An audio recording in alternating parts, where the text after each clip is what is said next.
I'm in the, I have a rental car right now, but anyways, long story, but getting gas, and Dolce sees a dog in the car next to us. That's what all the commotion's about. But anyway, we're on our way to Houston to get the stitches taken out of Lucia.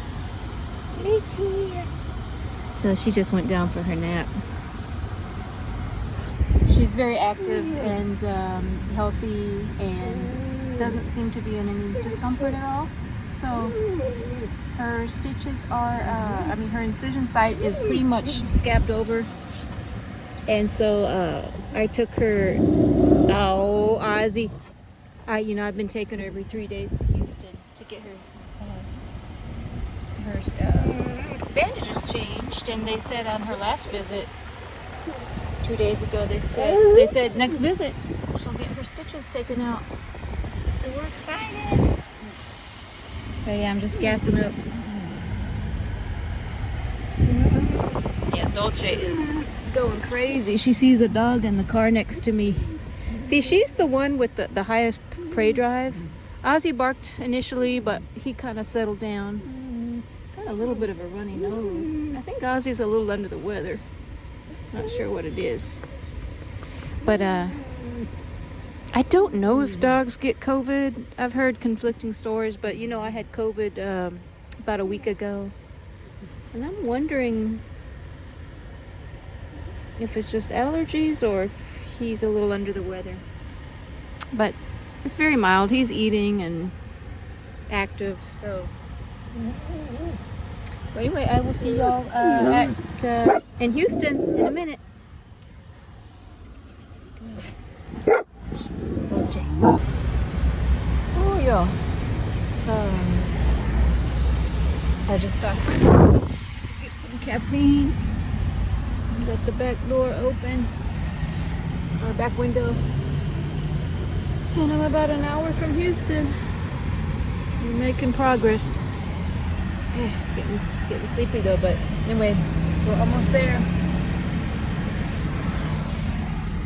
We're almost there. Get these things off your ears. She's like, yeah, get them off my ears. I'm tired of them. Okay, baby girl. She was sleeping the whole time. So we'll see y'all there.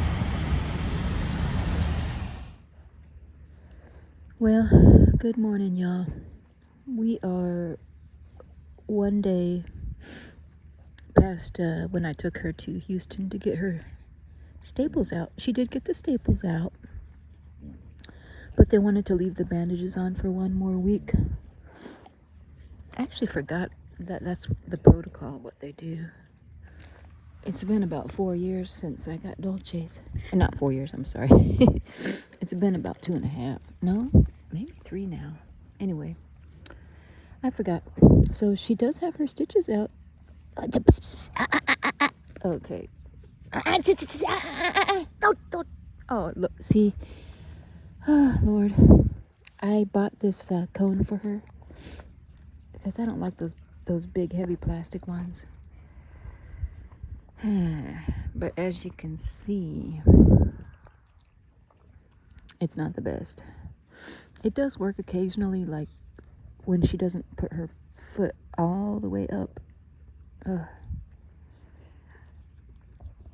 Well, I have a long story about this cone. I ordered it from Amazon, and they sent the wrong size. It was way too small. And so I reordered the medium because the large is huge. This is the medium. Fits her neck, but it's obviously not wide enough. She can still reach her foot around. So I might have had to get the larger size. You might want to size up. But anyway, because the neck part is Velcro, so you can tighten that. I just need the actual diameter to be wider anyway. But yeah, she's looking good. She's on her last week of antibiotics, I think. And so they want her back in a week to take off the bandages, and then by that time she will be nearly completely healed. I mean, they're pretty much done at that stage. She's got a few little scabs left, which is, oops, sorry, I'm trying to focus. Just totally normal. Ooh, a little Belucci. It looks red, but it's a little bit just scabbed over. Just totally normal part of the healing process, and it's not infected, so that's the good thing. Part of that helps because she's on antibiotics. Now see, she's reaching her foot there.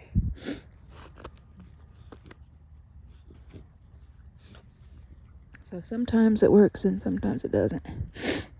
I think by the time I order the bigger one, it's going to be not even needed because Hi, baby. she's so far along in the healing phase that she doesn't really even try to itch that much. I think it's just a little itchy because they just recently took all her stitches out. Oh, so anyways, last night, so the ear cropping place that I take her to in Houston to get her stitches looked at and removed and everything. You know, I take her every 3 days as they recommend. I take her every 3 days to Houston to get her bandages changed and ears checked. Well, they have weird hours. Most days they're open from 3 p.m. to 8 p.m. That was the case yesterday.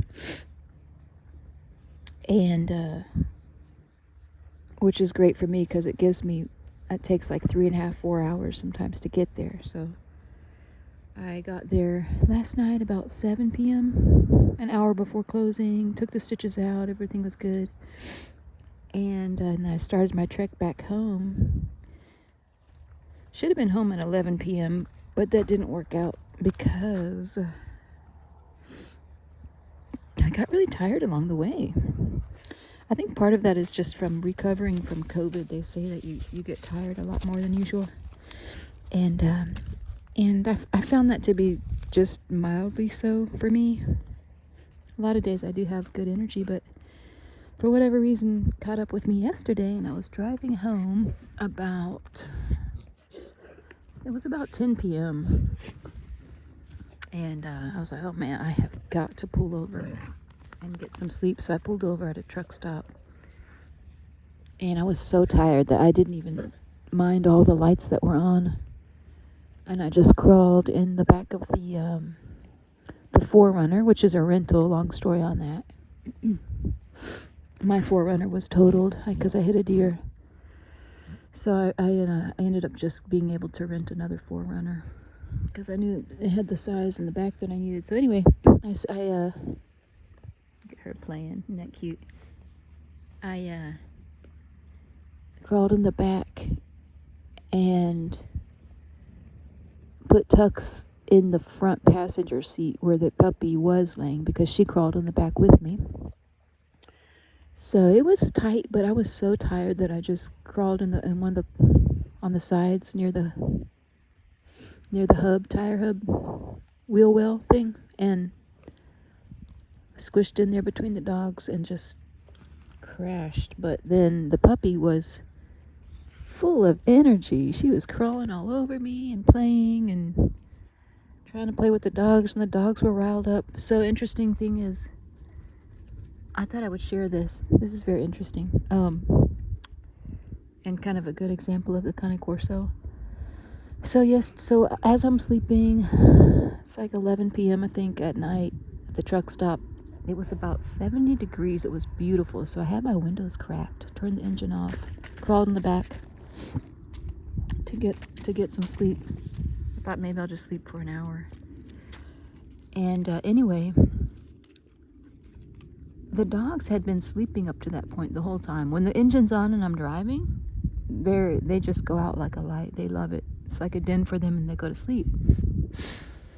But as I was parked, you're remembering this, aren't you, huh?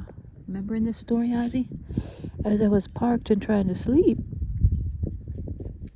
the Cane Corso, not Tux, Tux was sleeping like a log. The Cane Corso were sitting up, and looking out the window. They were on guard, essentially, is what was happening. And I couldn't sleep because Dolce was like panting, even though it wasn't hot. Ozzy wasn't panting, but he was up. He was totally awake and sitting up and on guard. But yeah, the two Corso were totally alert and on guard, so I couldn't really sleep. Long story short, I couldn't sleep. But I wanted to share that story because I want to show the difference between the two breeds. Tux was sleeping like a log with me.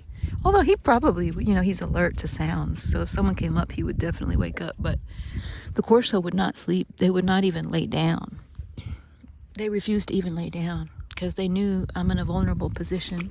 They just know that instinctively.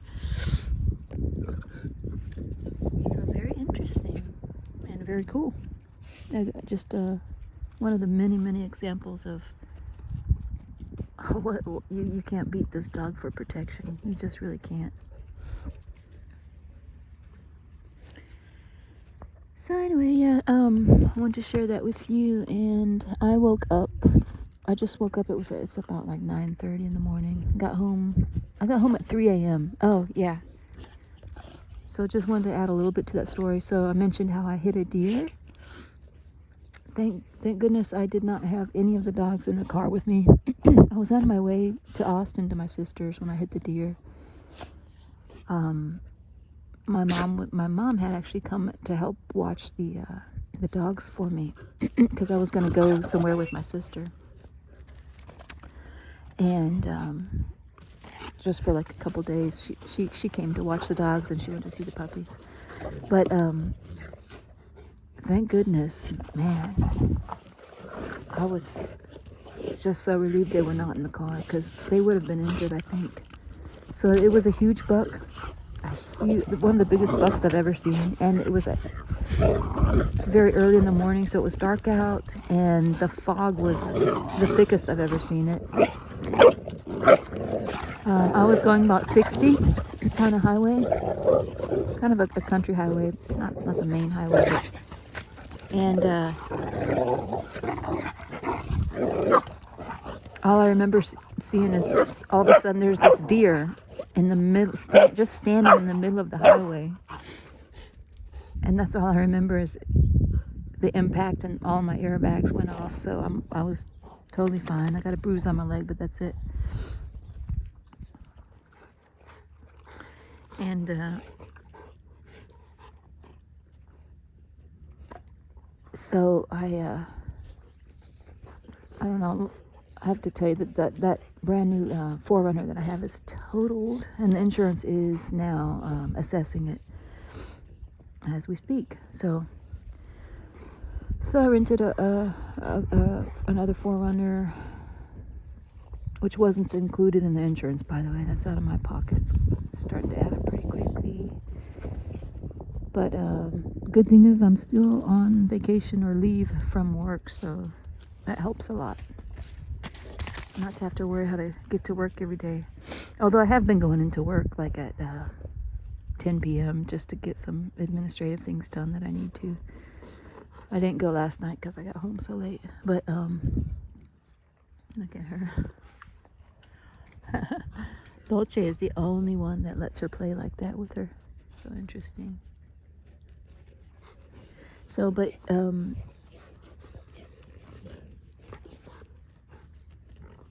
forgot even where I was going with this story. Sorry, guys. I'm just now getting my coffee and waking up. But yeah, so I woke up this morning at 9:30ish. Got home at 3 p.m. Oh, that's where I was going with the story. Part of the reason I didn't get home till 3 a.m. this morning. It's a 4-hour drive from Houston, and then I ended up parking, trying to sleep for like an hour maybe. I didn't really get to sleep. But then there's a stretch, about an hour stretch, where it's heavily wooded on my drive home. And in the middle of the, like, wee hours of the morning, from anywhere from midnight to 2 a.m., 3 a.m., the deer are very active at that hour. So I was so terrified. I just put my hazards on and I drove like 40 miles an hour home because I have the dogs with me. And so that's what I do now. Even though a lot of people are hitting deer, actually. The person that towed my truck said people are hitting deer in the daylight hours, but it's, of course, less risky than hitting them in the evening and midnight hours, after midnight hours. So what I do now, if I have to travel in that wooded area after dark, I just put my hazards on and I go 40 or 50 max. But I literally went 40 miles an hour the whole way home, and I said better to get there late and unscathed than to save an hour and go 60 miles an hour, because I know I know the impacts. Hitting a deer at 60 miles an hour, a big buck, he'll total your car. And that's a big, heavy duty vehicle, that 4Runner that I had. It's totaled. Front end is completely totaled. Fluids were leaking. The front end is completely like hanging off, and all of the airbags in the front deployed, the side and the front. Well, yeah, I can only imagine if the dogs were in the car, and the puppy would have gone flying through the windshield probably. So it was such a close call, and maybe I have to look at it on the bright side. It's kind of a warning to me, because I wouldn't have known to go slow like that, as far as like below the speed limit with my hazards on. I wouldn't be doing that. Like last night, I wouldn't have been doing that. Oh, and I almost hit a deer last night. But because I was going 40, I was able to stop. It was a young deer. He crossed the road on my way home last night. He just jumped out in front of my vehicle. And of course, like deer do, he paused. He paused in the middle of the road when he saw my lights, and then he ended up crossing. But as he paused, I hit the brakes, and the dogs did go forward a little bit, but they were, just totally fine. It just woke them up. And so I would have hit that deer. I would totally have hit that deer if I wasn't going 40. If I was going above 40, there's no doubt in my mind I would have hit that deer. And so on the bright side, because that happened to me, luckily while the dogs were not in the car, that's why I was going 40 last night. If that event had not happened and I had not hit that deer a couple days prior, I would have hit that deer last night with the dogs in the car. So that's the way I'm going to be looking at it. And it was an event that happened to help me be more cautious when I have the dogs in the car. I'm curious to see what y'all do with your dogs when you're traveling. So a lot of people do live out in the country with deer, and I think in other areas where there's lots of deer, because there's lots of hunters as well, it kind of controls the population. But in my area near Austin, I think a couple things are happening. In the inner wooded areas, hunters are driving the deer out toward the highway and residential areas, or they're not being hunted as much, so there's more of them. It definitely feels like they're overpopulated, because I literally see at least 5 deers every single day on the side of the road on my 1 hour drive to and from work. I've just always seen that. And so people are hitting, there's at least 5 deers being hit every single day on that road. Anyway, I know this is getting long, but that's my rant and cautionary tale. Oh my goodness, this is almost 20 minutes. I gotta end this video, y'all. Oh yeah, I wanted to mention too. I put some shorts videos in with the long videos. I kind of mix it up.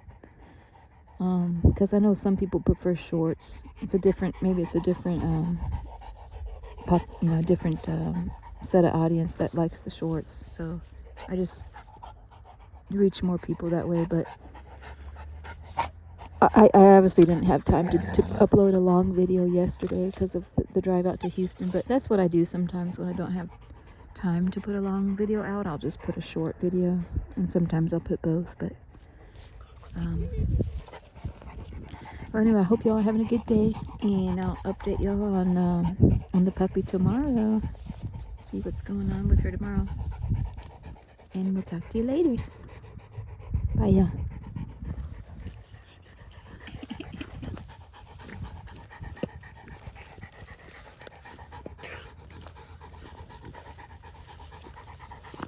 Puppy belly. Get that puppy belly. Get that puppy belly.